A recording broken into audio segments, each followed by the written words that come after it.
Alrighty, welcome to it. It is another brand new episode. What is this, 63 of Bet Parks Presents Stick to Hockey Live. 63. We're about to pile a shitload more than 63 on with the upcoming season. I can't wait.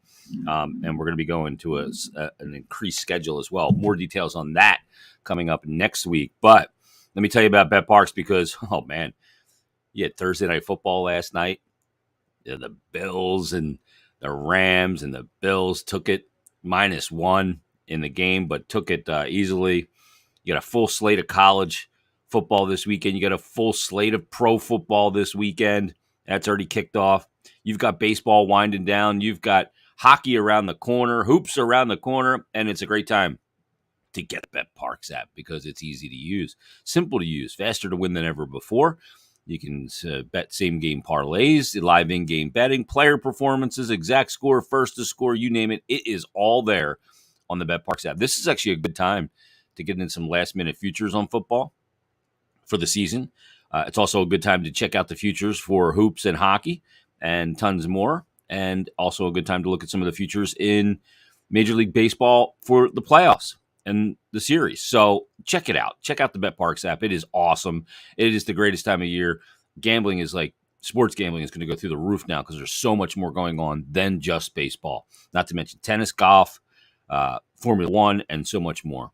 Check out the Bet Parks app today. You do need to be over 21, present in Pennsylvania or New Jersey. Gambling problem, call 1-800-GAMBLER and use the promo code JASON750 and get a $750 risk-free bet.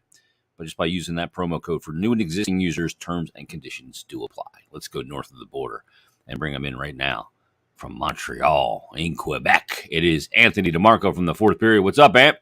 What's going on, buddy? I'm recording like a pilgrim today. I'm in the process of moving. All my stuff is packed away. So yeah, doing it on the phone. Yeah, you're boxing it up all and going to the new place, which is great. Yeah. But we actually have some interesting things to talk about because, when Torts was hired this summer, Torts is very blunt. And one of the points that he made repeatedly in his media availabilities and some one-on-one, certainly made it in the one-on-one with me, was the room and getting the room right. I think the term he used with me was fractured. Splintered. Splintered, fractured room in regards to how it's been here in Philadelphia. Now, Claude Giroux was the captain for a long period of time. He's now a member of the Ottawa Senators. But Torts was on with Boomer on NHL Network Radio. I guess it was the Flyers team preview that he was doing. And here's what Torts had to say in regard. Let me take that off there. There we go. Here's what Torts had to say in regards to the Flyers locker room, Boomer's question. Claude Giroux is not there. It was his team for a decade. He had a little stopover in Florida. Now he's in Ottawa. What are your thoughts on the evolution of the room post-leader like that? And is it important in your mind at any point that the Flyers name a new captain? Let's go with the latter question. I am in no rush to name a captain. So that's that. And as far as the room, I have major concerns about the room. As far as I've spent the summer going back and forth. I live in New York. I've been going back and forth to Philly trying to relocate there, but spent some time in the office talking to players, talking to personnel, talking to Chuck, all the front office. And I have major concerns about what goes on in there. And before we even step on the ice, situations and standards and accountability in the room is forefront. And you can't get squat done on the ice until you get your room straightened out. And I think we have a little bit of work to do there. All right, so you can't get squat done until you get your room straightened out. Now, the thing I find a little, look, I think there's work to be done in the room. I totally agree with Torts. But it's odd to me, Ant, that he's been so vocal about something that he hasn't experienced and he's just heard about secondhand. This, to me, is him drawing a line in the sand and finding a calling card right away. Well, it tells me, and you could speak to this better than me because you've been so intimately involved in the team for so many years, that during the hiring process, this was probably a big talking point and something that was very important to Flyers management. And look, how many times has Danny Briere over the last several months, even in his interview with the NHL Network at the draft, where he talked about, they got to get that culture back, that Flyers culture. And I think that the biggest thing about bringing Torts in was weeding out who the problem children are. And, he had a bit of a quote about Ivan Provorov. We know that, Provorov over the last year or so has been questionable in terms of his attitude. You now see a new leadership group kind of coming in, although we don't know who that leadership group is going to be. But all it tells me is that he's probably spoken to some players and he's heard from management, Chuck, Brent, Danny, whoever else, that there are problems in that room and there is a lack of accountability. And we know that since the 2020 bubble in Toronto, that it has been not a good scene behind the scenes that led to AV getting fired, that led to not a huge turnaround under Mike Yeo. And you know what? I don't think that this is some big revelation. I think we knew this is what was a big problem. I think it's more just how impactful it was to hear the head coach say this on national network radio. Yeah, and he hasn't shied away from it at all. And, Torts is going to find some things right away that he's going to preach and that he's going to demand.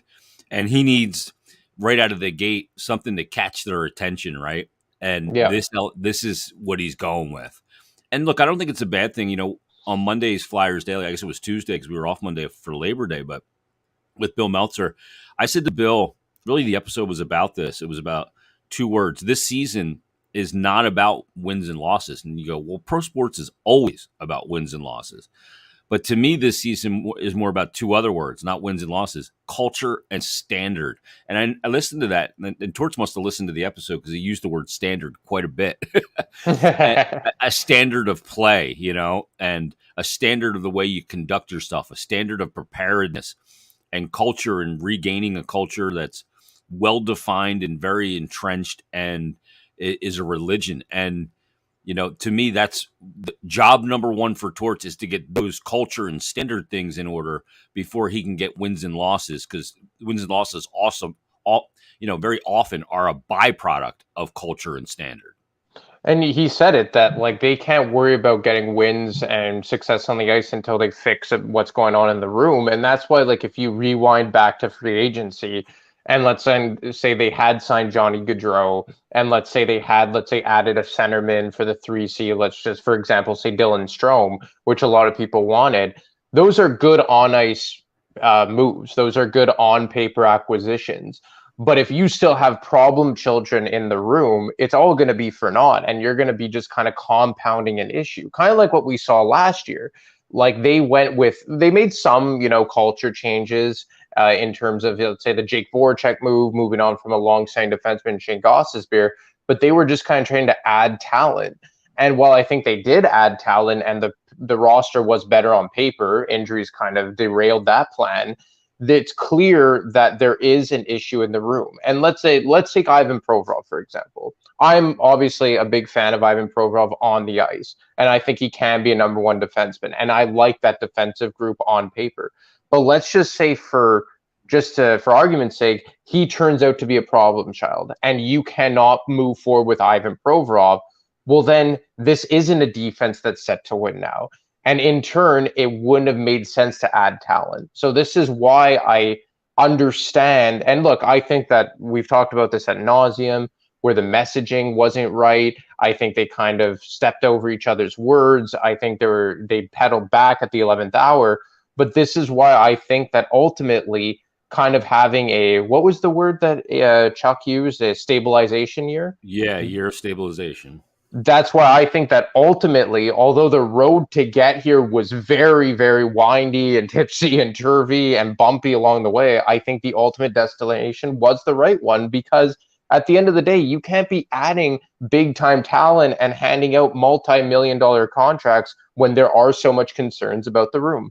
Yeah, and because you're right, you want to spend that money strategically.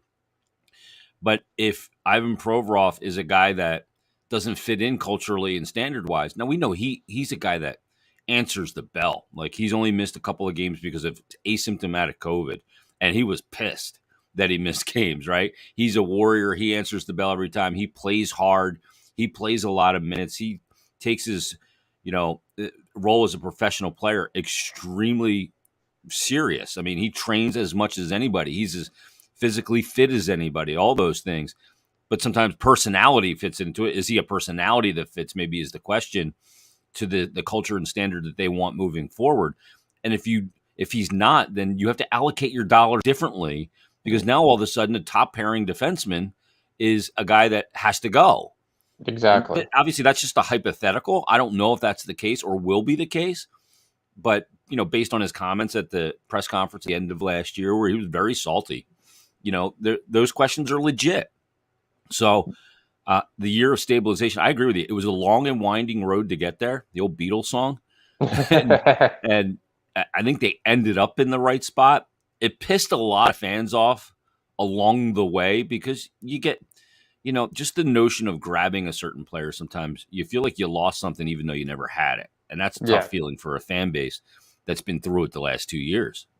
And you kind of were beating this drum that you were going to have this aggressive retool, and we heard the rumors about Johnny Gaudreau. We know that they like Johnny Gaudreau. I can tell you that with certainty. They strongly considered a lot of avenues how to get him here. But I think that even you had said this, that the idea of getting Johnny Gaudreau was so tantalizing that it kind of warped the vision, and myself included, of how the Flyers were going to perform on a macro scale. Because let's say you add Johnny Gaudreau to this roster. You found a way to ship out JVR.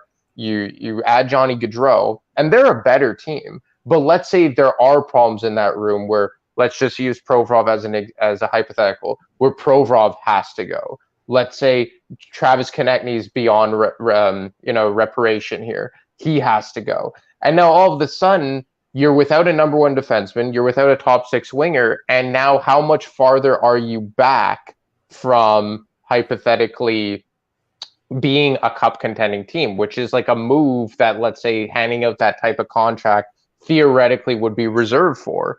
Yeah. So, I think that next year, which I believe is a better free agent crop personally, and I think that next year you're better set up to, go through an entire year, figure out who's going to be here for the long term, and then have a better idea of where you're going to have to allocate that money. Is Provorov a guy that can be counted on for the long term here? Can Konechny be salvaged in Philadelphia? These are questions that, in my opinion, need to be answered before you start handing out big time contracts. Couple that with a draft class next year that is superior, is going to be one of those draft class that's been compared to some of the great ones.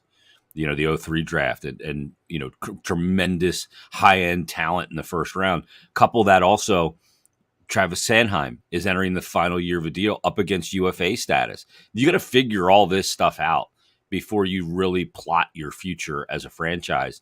And the thing that Torts is saying that you really got to figure out is the culture and standard first and foremost, because you can have talent, but without culture and standard, none of it matters, because you're not a winning team, because you don't have a winning culture and a winning standard.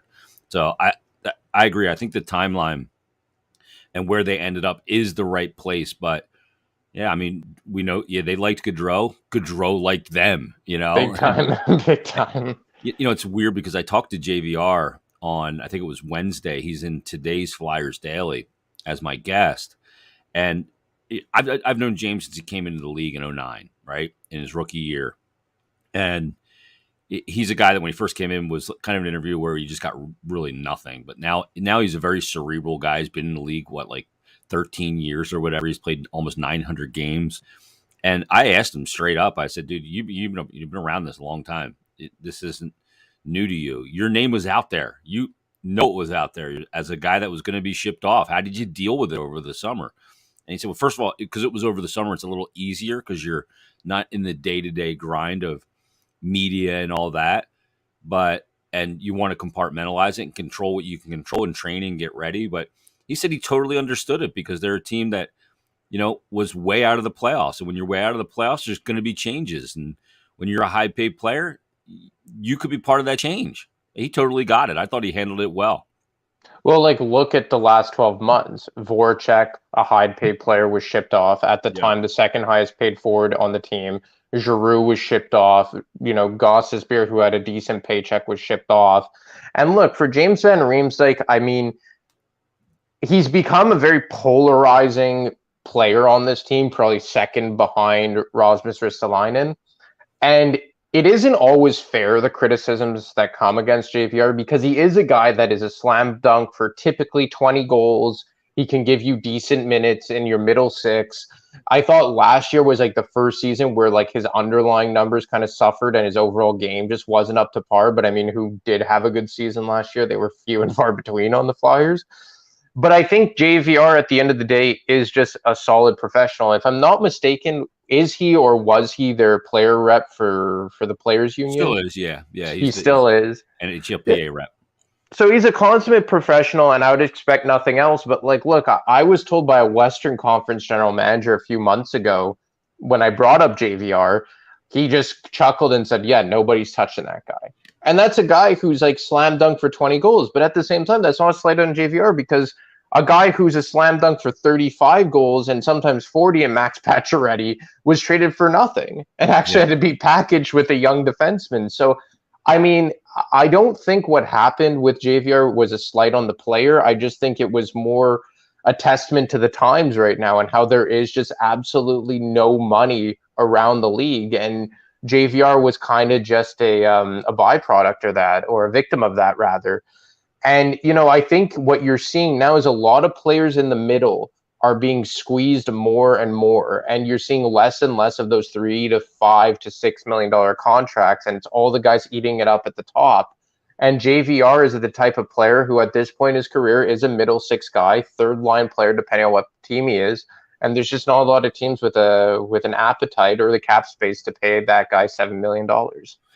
And yeah, I mean, the thing, like, James is not one of those guys that is a distraction, or the way he prepares. I mean, he's one of the most open-minded preparers, and the way he has engaged sports science and the way he prepares his body, his mind, and everything. So I just got a note from a guy that Philly Original says JVR is no longer the Flyers player rep. He passed that torch on to Sanheim. So it's Travis Sanheim is now, who, by the way, I talked to this week as well. And talking to Sandy, he's going into this UFA year. And he talked about, you and I have talked about this quite a bit on the pod, off the pod, and on social media about that, chemistry with Rasmus Ristolainen. And he talked about it, that playing with Risto really helped him be able to do what he did last year. So that chemistry is there, and he's looking to recapture that again this year. But, it's an interesting year for Sanheim, because pending where the team is depends on what he does and where he goes. And if he's traded at the deadline for assets on an expiring deal, or he ends up re-signing here. So there's a lot of question marks here. There's so many questions, coming into this season. I don't recall, a list of pertinent, consequential questions like we're going to have going into this season at any time that in my time covering the Flyers, which has been a long time, that there's just such an extended list of these questions that need to be answered, and you can't just give an answer now. It takes time to find the answer. Well, like going back to the Holmgren years, and probably even before then, but I only really started following hockey like religiously in the Holmgren years. You've always been able to kind of like mock up a depth chart, save for maybe a spot or two.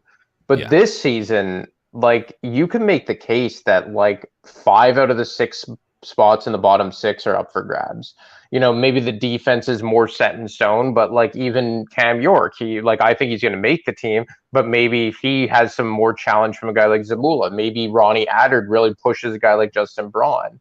And look, some questions are good, like what young players are going to push through. Some questions are more negative, like, how is, let's say, Tony DeAngelo and Ivan Provorov going to fit together? Like, that could easily go sideways. I'm more on the positive side, but it could. Or how's the goaltending going to look? A lot of people are more negative on that side. And I do think the long-term outlook for the defense is a huge question mark, because I just look at it financially. And, Ryan Ellis, we know he's not going to start the season. I was told that there's no timeline for him to even come back. No one has like a set approximate date. So right now he's not even a factor. But he's been week to week since last November. Do you remember when AV said if it was playoffs, he would be playing? Do you remember that? Mhm. What a crock of you know what that was. Yeah, turned out that way. But I mean, even Ryan Ellis or no Ryan Ellis, I can't see a world where this time next year we're sitting here and talking about Ivan Provorov and Travis Sanheim on the same team. My opinion. Yeah. I think that's And unlikely too. And, I think as of today, right today, I think Travis Sanheim is probably a $6 million defenseman in the NHL. I look at the Torrey Krug contract that he got with the St. Louis Blues, what was it, 2 years ago? And I Mhm. say that's kind of like the bar. Let's say you go a bit longer with years. I don't know if Krug got 6 or 7, but if you went 8 years, let's say 8 times 6 for Sanheim. But if he plays the way he's played the last 18 months, more specifically last year, would it be far-fetched to see him even going to 6.5, 6.75? Now you're in Ivan Provorov money. And I mean, I think that that's going to be the biggest question mark, because let's say even Provorov does play very well this year, but Sanheim plays very well too, and York plays very well. I don't think York's going anywhere, but let's say Sanheim and Provorov do both play the way that they've played. Let's say Sanheim last season and Provorov gets his game back to 2019-20. At that point, Jay, like, where are you more leaning with it? Yeah, I mean, if York plays really well, is he a top pairing left side guy, or is he more allocated to be a second pairing? Now I have two second pairing guys in York and Sanheim. One's on the UFA contract, one's on his rookie deal, and the cap's going to go up, but it's not going up yet. And it ain't going to go up $12 million year to year. The ceiling's not going to escalate like that. So, there's a lot of questions about it. How do you fit that? That's the thing for a general manager. You have this puzzle you're putting together, and sometimes we look at it as fans as a 2-dimensional puzzle, but it's not. It's like 6D. It's you got to figure out what's coming. How does it fit going forward? Not just next year, but 5 years down the road. Yeah. Because, having Cam York and just, if you have Provorov and Sanheim and just say he's absolutely going to stay on the left side, did you draft him where you drafted him and develop him the way he's developed to be a third pairing defenseman? I don't think so. And you look at what they have coming up the pike, specifically on the left side. You have Emile Andre, who was a standout at the NHL, at the World Junior Hockey Championship. No, I think he's 2 years away. He's going to spend the year over in Sweden. I think they'll bring him over next season. He'll spend a full year in the AHL. You have Adam Ginning, who's coming over to the AHL. I don't think he has an enormously high ceiling, but I spoke to someone with the Flyers, and he said that, Robert Hagg is something that's probably attainable for him. You have Igor Zamula, who I think that if he can just put on some muscle mass and get his body physically mature enough to play in the NHL, his mind and his skill set is already there.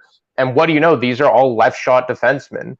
And sure, maybe one of the guys can, convert over to the right side. Maybe Ginning's that guy. We saw Hagg play the majority of his time in Philadelphia on the right side. But after that, how many guys are you going to force over? I think Ristolainen's here for the long term. I think one of DeAngelo and Ryan Ellis will be here for the long term. And like you said, your next question is Cam York going to be a top pairing defenseman? Because I love the way Sanheim's played. I think he's been excellent the last 18 months, but I still don't want him in a top pairing role, personally. To me, he's a really good second pairing left side defender. Yeah. And I think you're just asking the guy to do too much. And for the way, it's not only, just the skill set, whatever, the pedigree, but to me, it's what you want to get out of him. And you want to get that offensive rush play out of him. And to do that on a second pairing is more ideal in his situation, I think. And the other thing is that your number one or top pairing defenseman, typically you want them to be all situations. And that's what kind of Provorov is. And Sanheim, he's an amazing 5-on-5 defenseman. I think among second pairing D, you could probably put him in the elite class. There's not many second pairing defensemen I'd want in the NHL more than Sanheim, but he's never been a strong special teams guy. The power play, I guess we haven't seen a big enough sample size, but he's had how many coaches now? Hackstall, Gordon, AV, none of them put him on the power play for a sustained amount of time. And he's not a strong PK guy.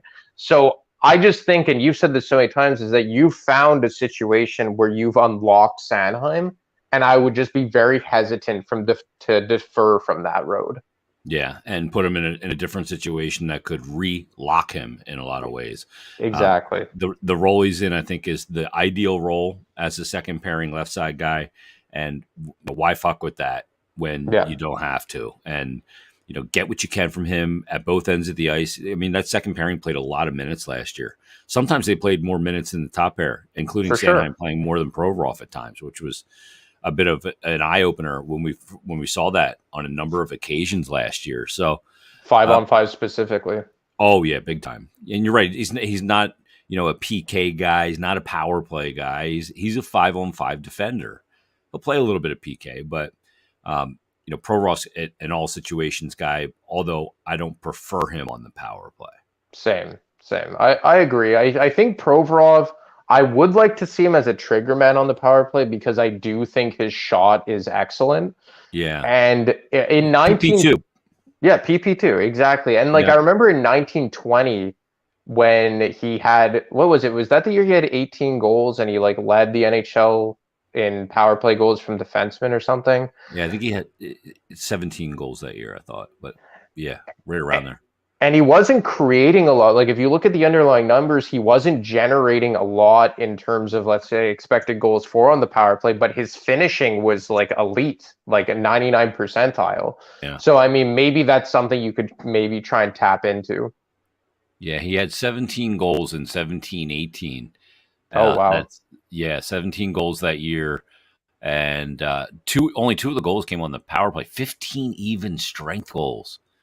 But the next year, he had 7 all even strength, and then 6 even strength goals. The year after that, where he had 13 goals. On the power play that year, he had 7 power play goals in 1920. 7 power play goals. That's pretty incredible. Yeah, I mean, more power play goals, 7, than he did even strength at 6. I mean, that's pretty darn good. And that was, mind you, that was in 69 games that year because that was the shortened season. He finished with 36 points. He was probably pacing to have his best season points-wise and goal-wise in the NHL.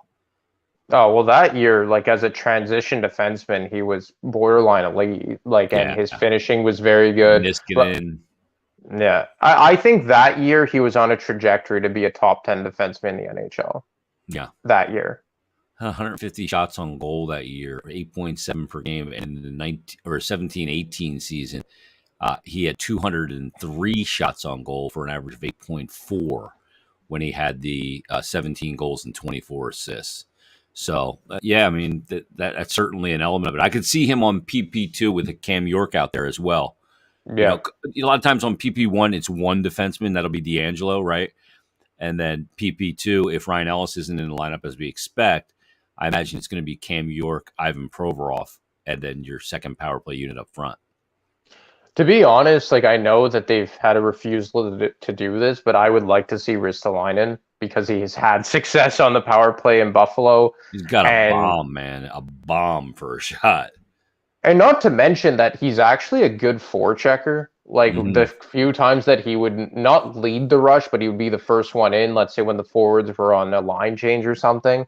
But yeah, he has a bomb of a shot. He's had how many 40-point seasons that came because of his time on the power play. But I understand. Yeah. Yeah, but I understand that last year they were really trying to make the Sanheim Ristolainen pair their 5-on-5 pair.